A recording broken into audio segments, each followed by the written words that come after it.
Even if you've never played an Animal Crossing game, chances are you've probably heard of it. It's Nintendo's cozy and colourful life simulation series, starring a bunch of anthropomorphized animal villages and, of course, you.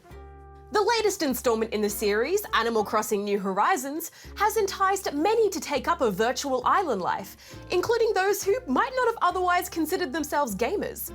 There's no doubt it's become one of the biggest video games at the moment. Before considering why this seemingly simple sim seems to have captured the world's imagination, I thought I'd take a quick stroll down the quaint village path that is the history of Animal Crossing.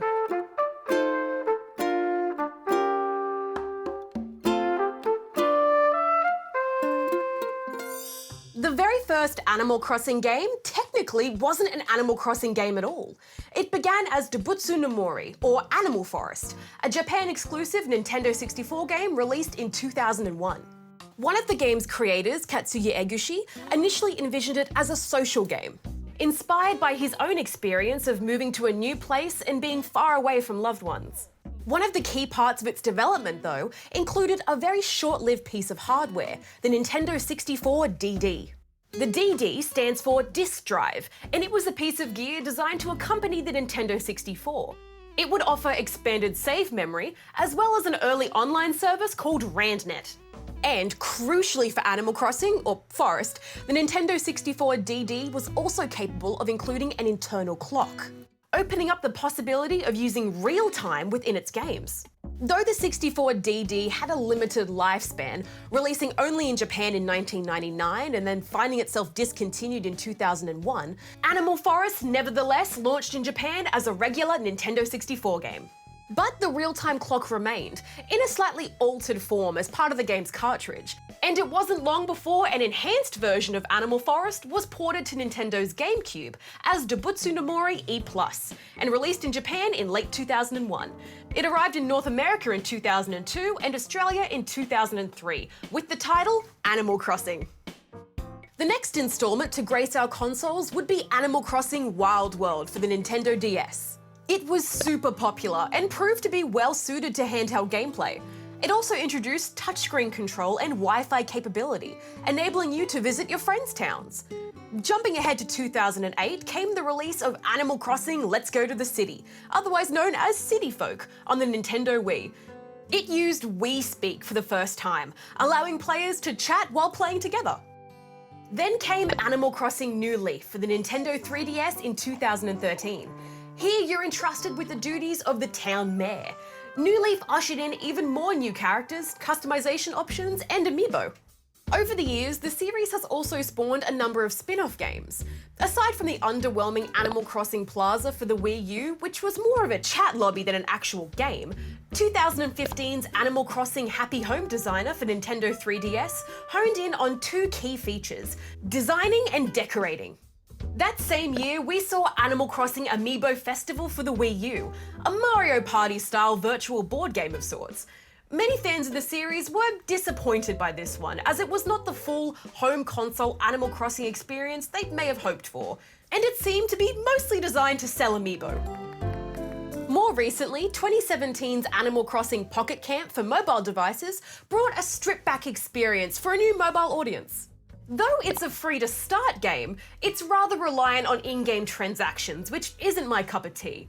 But there's still a pretty strong monthly player base, particularly after the launch of New Horizons on the Switch. Which brings us back to Animal Crossing New Horizons.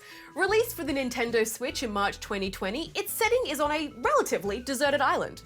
Many of the same core functions and features from the series have stuck around. We also met some familiar faces we may have Animal crossed paths with in previous titles. Like Tom Nook, the enterprising Tanuki, Isabelle, the industrious administrator and the embodiment of sunshine, Blathers, the bug-phobic museum curator, and Mabel Abel and her sister Sable, the owners of the local clothes shop. Now, I'm not saying Mabel is definitely related to Sonic the Hedgehog, but I'm also not saying that she isn't. Not to mention miscellaneous other animal villagers who might make their way onto your island's utopia, with their own unique interests and personality traits. Not all of which you'll necessarily gel with. Chops.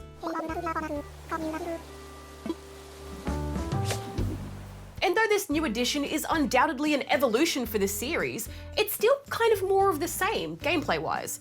Which brings me back to the question of why is it so darn popular right now? New Horizons reportedly sold over 11 million copies worldwide in just 11 days of launching. It's the best sales start ever for a Nintendo Switch title, exceeding Nintendo's expectations for how well it might do. It's smashed sales figures for past games in the series, and it's even boosting sales of other Animal Crossing titles like Pocket Camp. Sure, Animal Crossing had grown a large fan following over the years, but something about when New Horizons was released created the perfect environment for a game like this to thrive. The release date coincided almost exactly with the global response to COVID-19, the introduction of social distancing and instructions to stay at home. Maybe it's the appeal of whiling away hours in a virtual island space, especially when there are limits on real-world travel.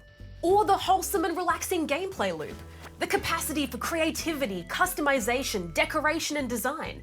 Maybe it's the cute puns and kooky characters, or the social aspect. Instead of physically going over to a friend's place, you can visit their Animal Crossing island instead. Of course, some may find the Animal Crossing style of game tedious, and I can kind of understand why. There's not a whole lot of story or actual game to it. The dialogue can become repetitive, and the crafting and terraforming could definitely be more efficient. But yet, even as you plunge yourself further and further into Nook debt, it's all just so charming and calming, with a great sense of real-time progression and achievement to pull you through the changing seasons. The world of Animal Crossing is comforting and reliable in a time when things in the real world can feel a bit uncertain. In many ways, Animal Crossing New Horizons has achieved what Katsuya Eguchi intended for the series all those years ago. It's an accessible social game, all about family, friendship, and community, and allows you to connect with people you might be far away from and just hang out. And it couldn't have come at a better time. Now, if you'll excuse me, I know two happily wed llamas begging for photos. I hope they're like dinosaur statues and water features.